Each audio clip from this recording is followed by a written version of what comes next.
depan pagar tuh. Dan puncaknya Sari juga melihat ada sesosok manusia berpakaian baju besi seperti panglima perang gitu Wak.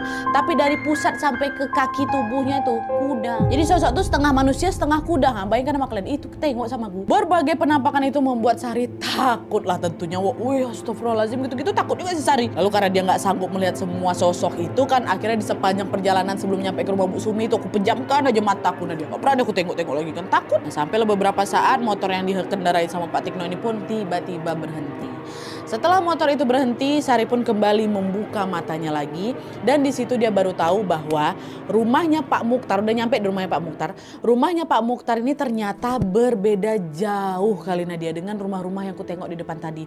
Rumah Pak Mukhtar tuh sederhana kali, dindingnya aja terbuat dari kayu. Lantainya malah tuh lantai dari tanah, cuma beralaskan tanah aja. Di situ Sari langsung mikir, kok rumah yang ini beda ya? Perasaan dari tadi aku tengok rumah yang mewah-mewah kali lah. Sari lalu mengedarkanlah itu pandangannya ke sekeliling waktu pas udah sambil turun motor itu, mengedarkan pandangannya ke sekeliling, dan di sana dia melihat bahwa tetangga di kanan kirinya rumah Pak Mukhtar ini juga rumahnya sederhana-sederhana Wak. Bukan rumah-rumah mewah macam ditengok di depan jalan itu. Oh ternyata ada juga ya rumah sederhana di desa ini. Kupikir rumahnya mewah semua, pikir si Sari kayak gitu. Nah di tengah lamunan itu tiba-tiba dia dikejutin sama bapaknya. Dok, sebelum kau masuk ke dalam ingat ya, baca doa yang bapak baca tadi.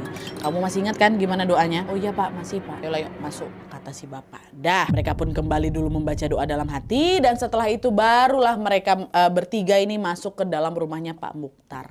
Nah pas baru melangkahkan kaki ke dalam rumah Wak, Sari bisa melihat dengan jelas ada banyak sekali warga atau orang-orang yang sedang berkerumun mengelilingi sesuatu sambil menangis ya. Masuk lagi, aku udah masuk, ini lagi nangisin siapa nih? Nangisin Bu Sari, Bu Sumi lah ini pasti kan.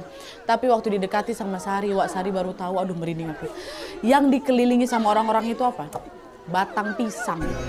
Batang pisang. Batang pisang. Dan anehnya lagi Pak Mukhtar ini tiba-tiba ngampirin batang pisang itu, macam dielus-elusnya batang pisang. Dia bilang, sabar ya istriku, sebentar lagi kamu sembuh. Itu katanya syok lah si Sari. Ngapa pula dia bilang batang pisang nih istrinya? Apa nih? Ada apa nih? Belum sempat rasa kaget itu mereda Wak, Sari kembali dibuat tercengang lagi karena beberapa warga di sana, warga berkerumun itu ternyata lagi menyuapi batang pisang itu Wak, sama berbagai makanan. Batang pisang tuh disuapin pisang, dikasih nasi, macam-macam Wak, pokoknya macam disuapin lah batang pisang tuh. Yang namanya batang pisang tuh yang makanannya dikasih meluncur lah, dia jatuh ke bawah ya kan, merosot kan. Itu yang ku tengok Nat, itu mereka nyuapin batang pisang. Kenapa orang-orang nih? Udahlah tadi batang pohon dipeluk-peluk sama Pak Mukhtar, sekarang malah disuapin. Tapi karena Sari ingat sama pesan bapaknya tadi, udah dia memilih untuk tidak berkomentar apa-apa dan tidak melakukan apa-apa. Ingat Sari, kalau kamu mau ikut kok jangan